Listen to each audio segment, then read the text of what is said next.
Welcome to More Than a Budget, a podcast presented by Relational Media. Co-founders Jeff Fine-Thomas, a licensed marriage and family therapist, and John Mitchell, a certified financial planner, combine the fields of psychology and personal finance to help couples improve their relationships and discover what is more important than money. Hi, I'm Jeff. And I'm John. And today, again, we have our special guest, Linda King. Linda King is an attorney, and she has been practicing for 40 years plus a number. And we are excited today to talk about the idea of getting your ducks in a row as you're thinking about doing some estate planning. I think all of us kind of know at some level that estate planning means either having an attorney put some documents together for us, or and this is never our key recommendation, is the attempt to do some of this yourself. We've talked about it in our last episode, how complex this world is of legal issues. So we wanted to talk a little bit in this episode about what are some of the things that families can do, and quite frankly, even individuals, to kind of get themselves in a position where they are ready to start the process.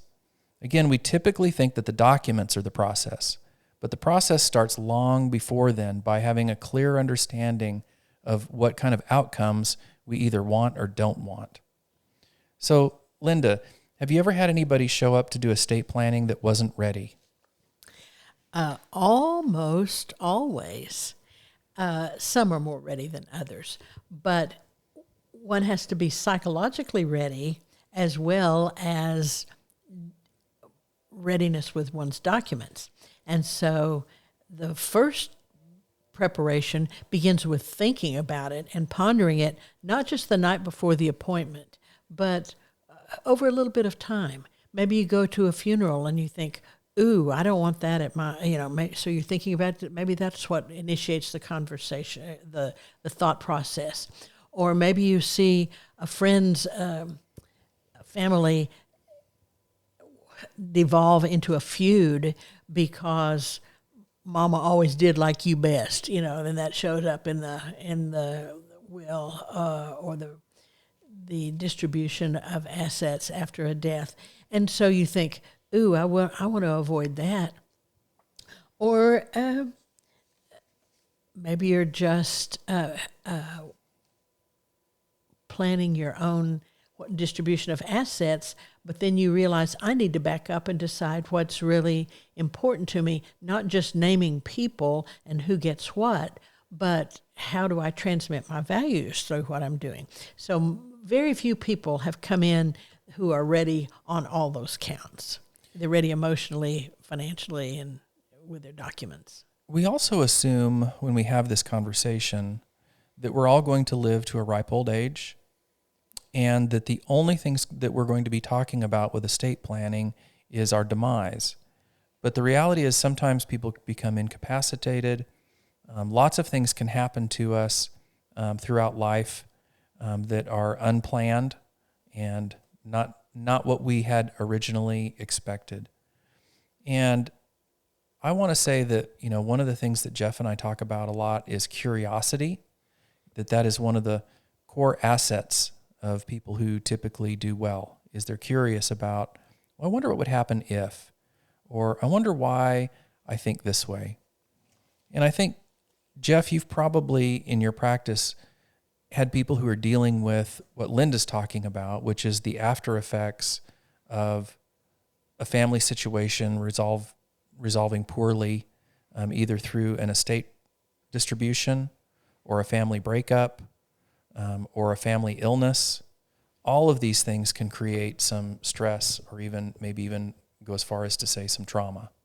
For sure. I mean, whenever there's some kind of a situation in which the law needs to be involved, whether it's this kind or another kind, there's surely stress in the family about it.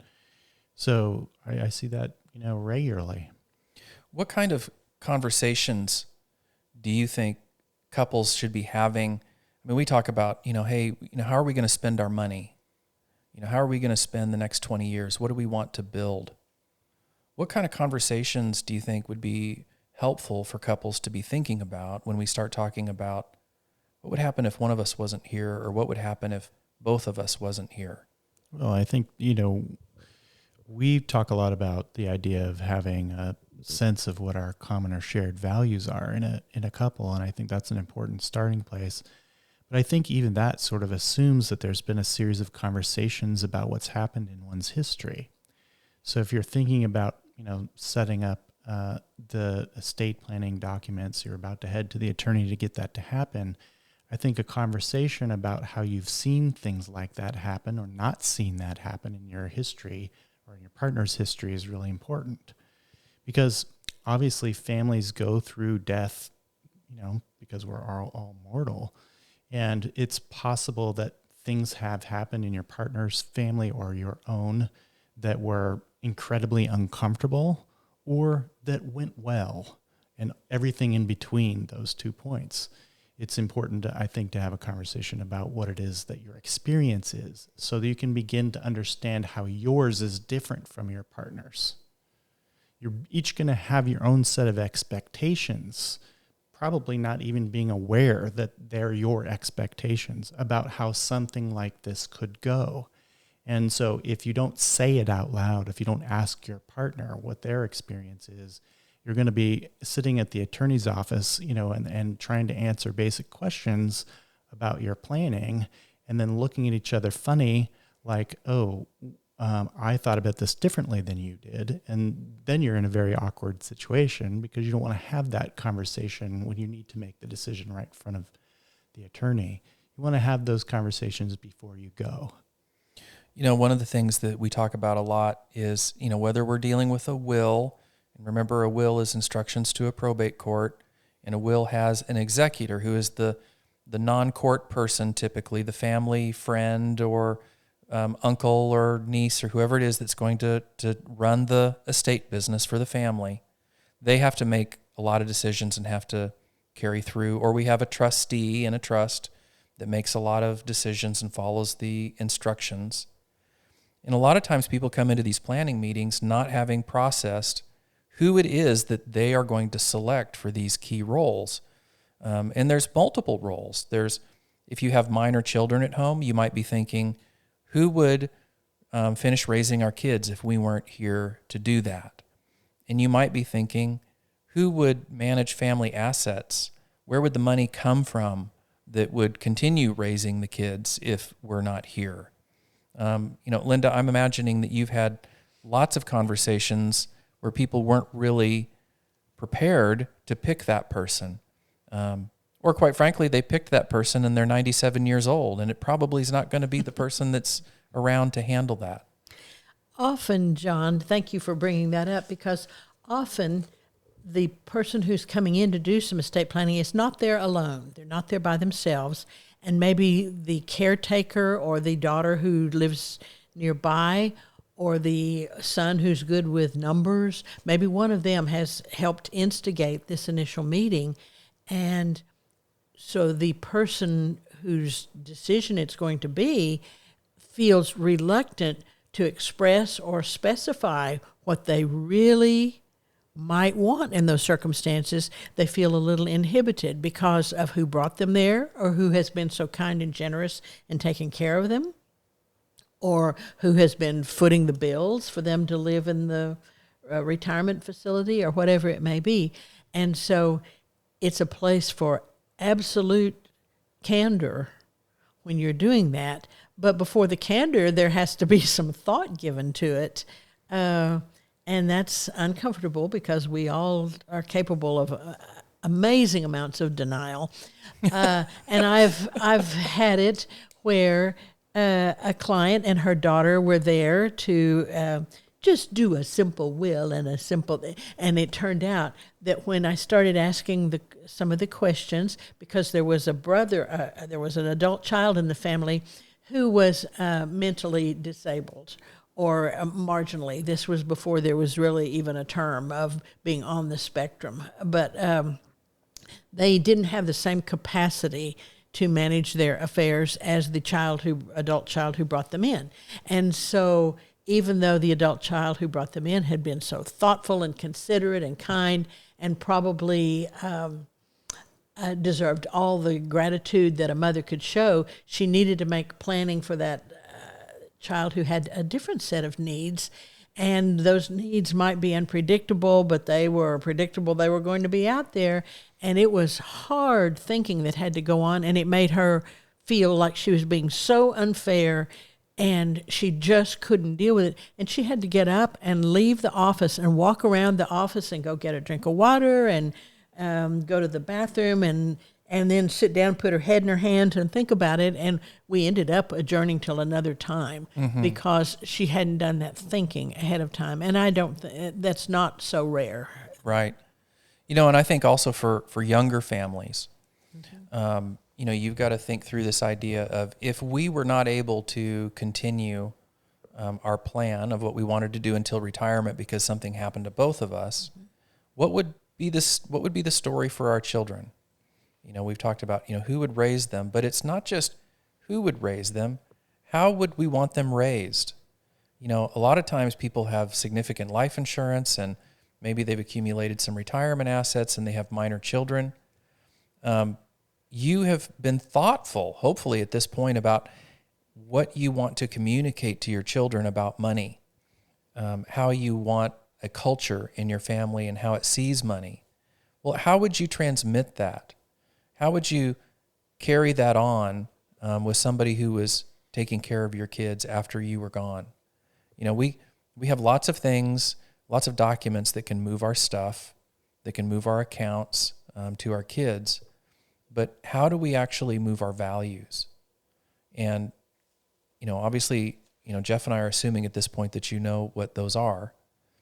But I think a discussion of each one of your children, you know, at the point that they're at now, and what would you want for them? What would it take to finance that? Are the funds available for that? Or is this stuff that you would hope to, you know, be able to do later in life, but you haven't set that aside?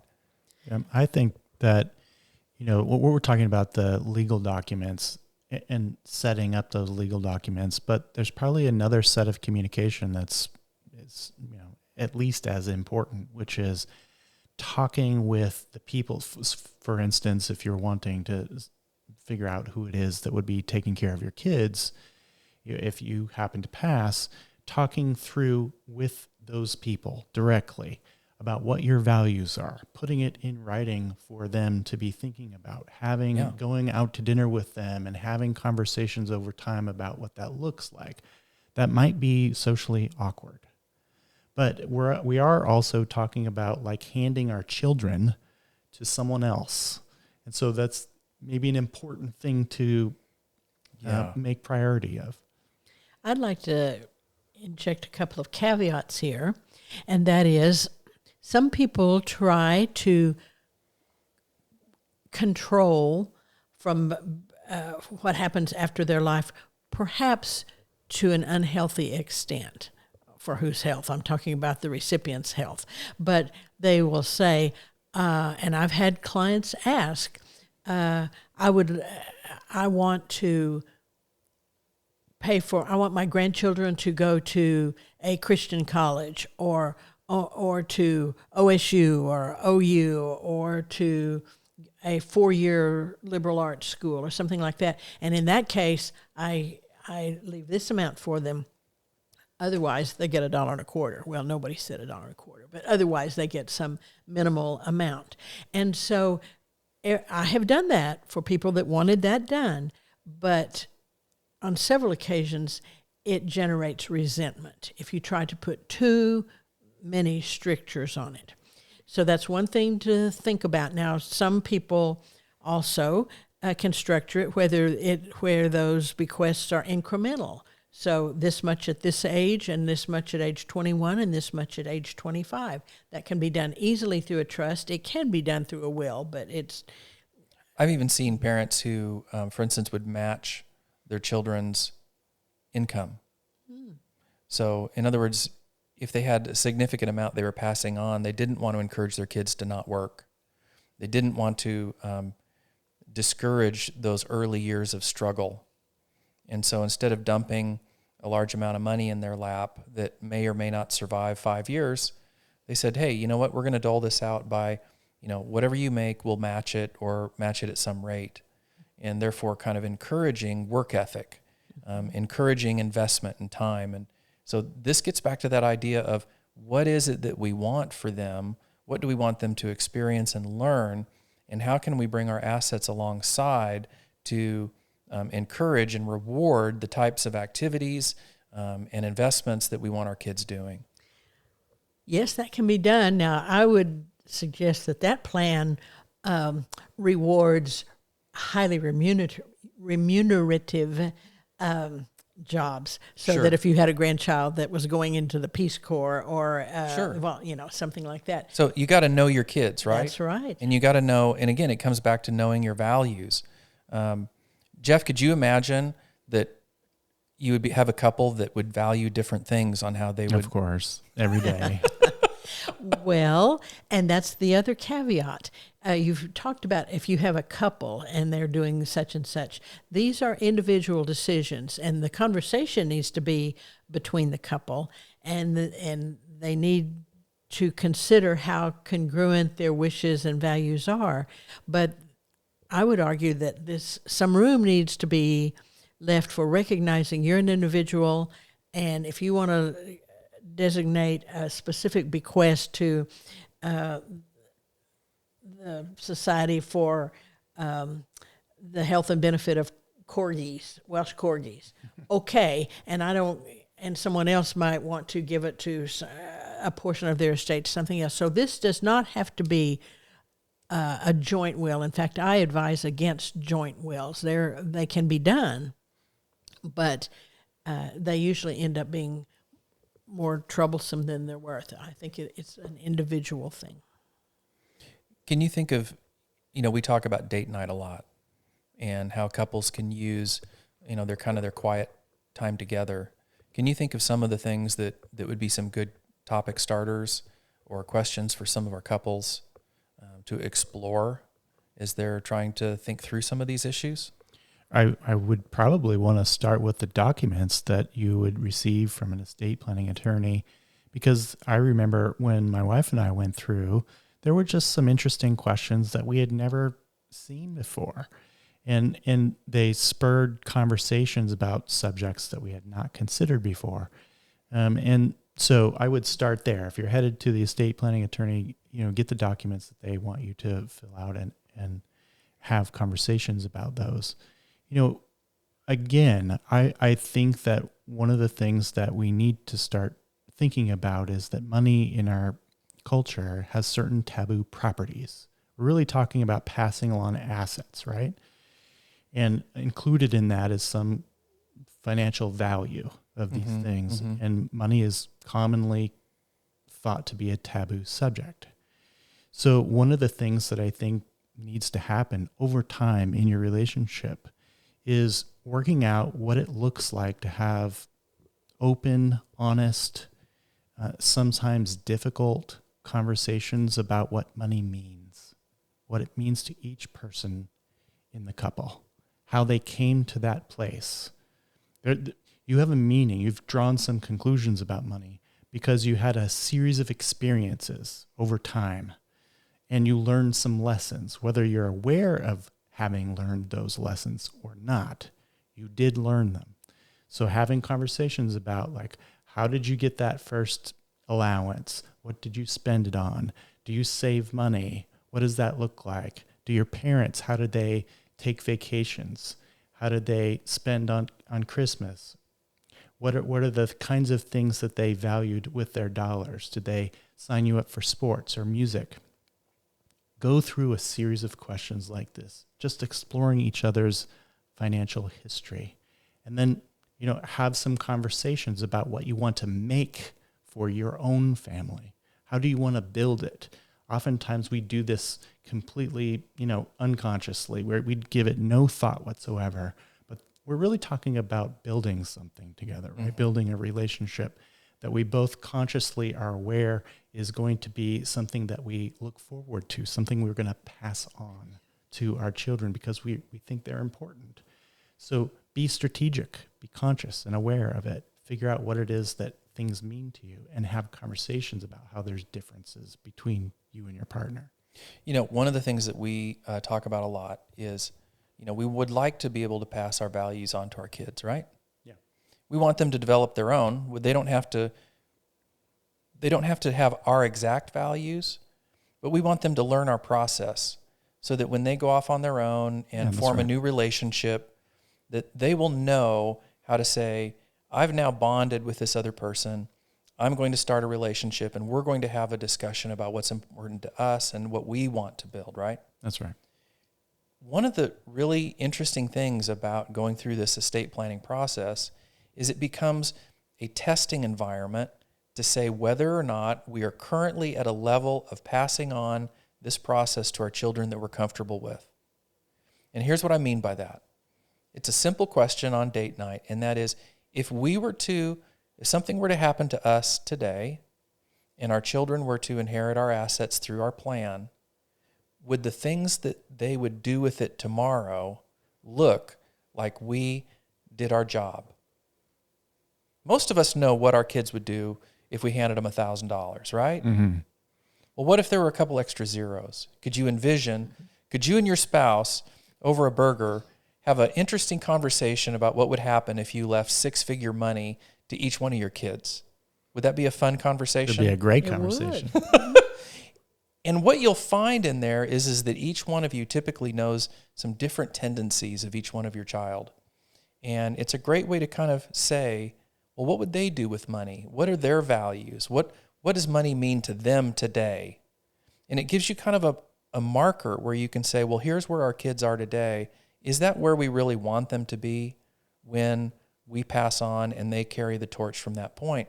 And if not, what could we do with our resources today, with our values today, to start pulling them in those directions that we think are important?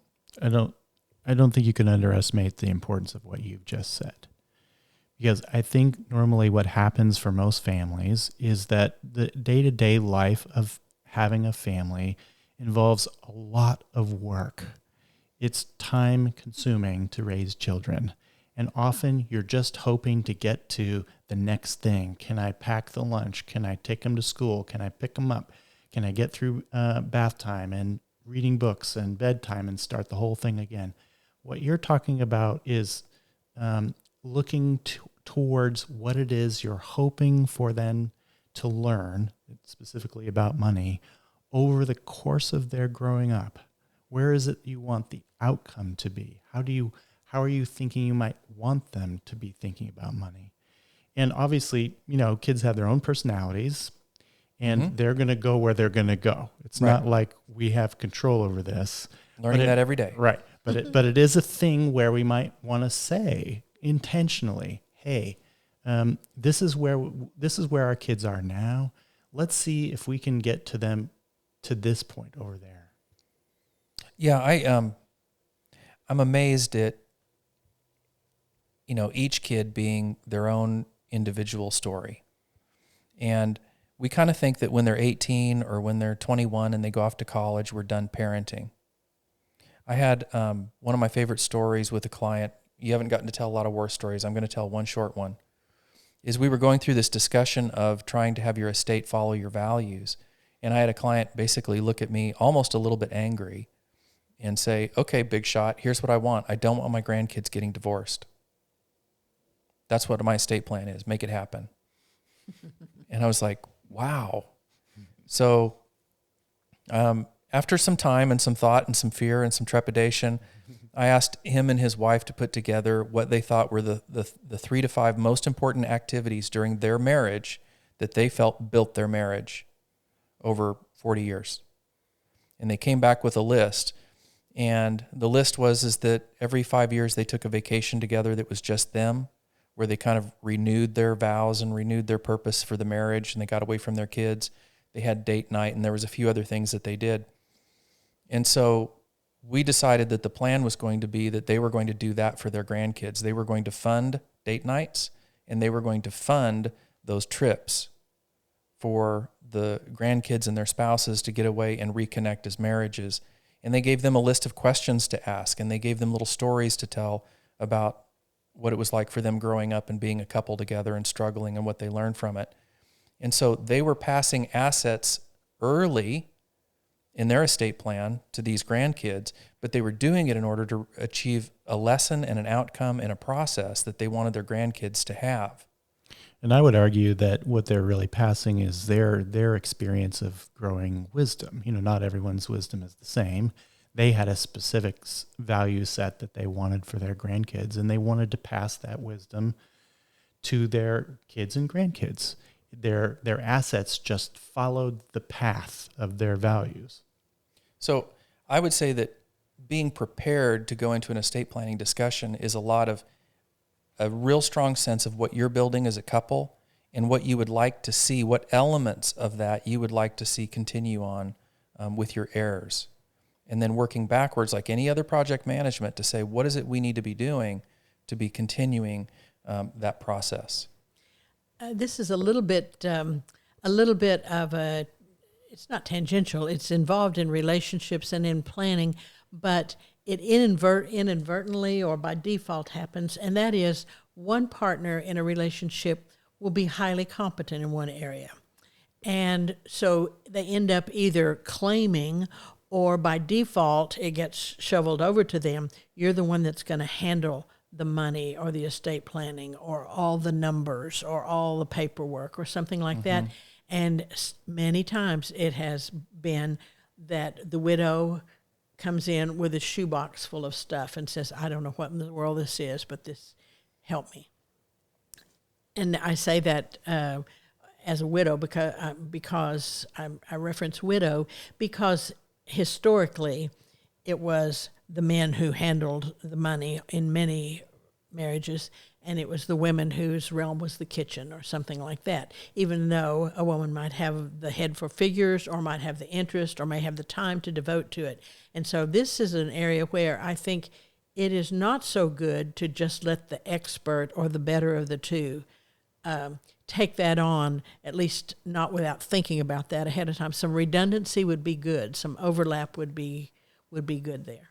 I agree. I think that obviously different people have different capacities, and it's not going to be true that both partners in a couple have the same ability to handle something like, balancing the checkbook or whatever, or filling out forms or whatever. But I do think that it's extremely important to create a pathway in your relationship so that there's a consistent communication about things like this, so that you don't end up with a shoebox full of papers or a file cabinet full of papers that you don't understand.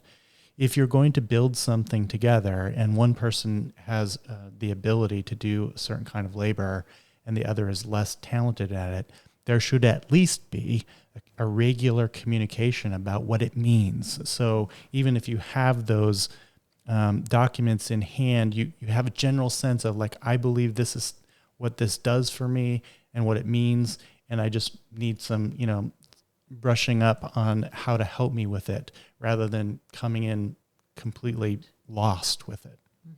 Both of you in a couple know things about your family that the other one doesn't know. And it's so common in this field to believe that what we're dealing with is dollars and cents. We're dealing with math.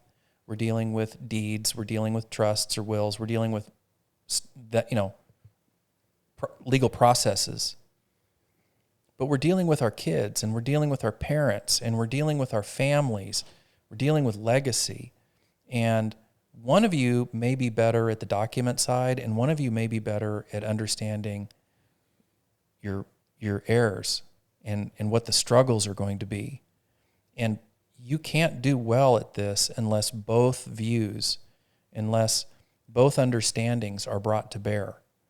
So the information that each person in the couple has is vital to be successful, and it has to be implemented in order to be successful in going through this process. So let's wrap up. I think this idea is, you need to have some quality discussions.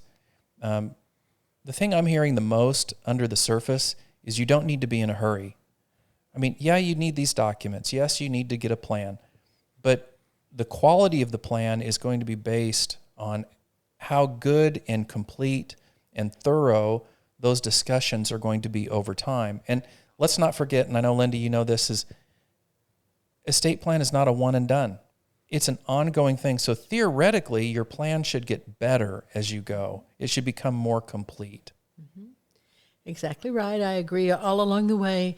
And the quality of that communication before you ever start filling out those documents is what's essential. And that has to be built on the trust between the communicants, between the husband and wife, the partners, whoever it may be.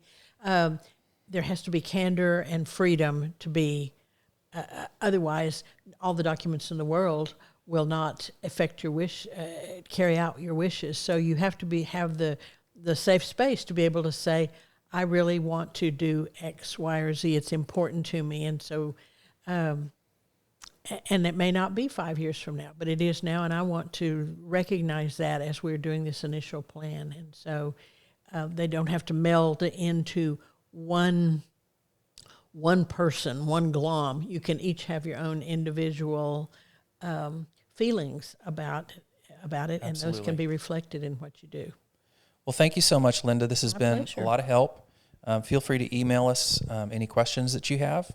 But get into the process. We're all lifelong students, and this is an area that we all need to learn a little bit about. Good job, everyone. Thanks, Linda. Thank you. Thank you. Thank you. Thanks for listening. If you enjoyed this episode, be sure to leave us a like, comment, or review. And tell your friends. New episodes drop weekly. Learn more about Jeff and John at relational-media.com.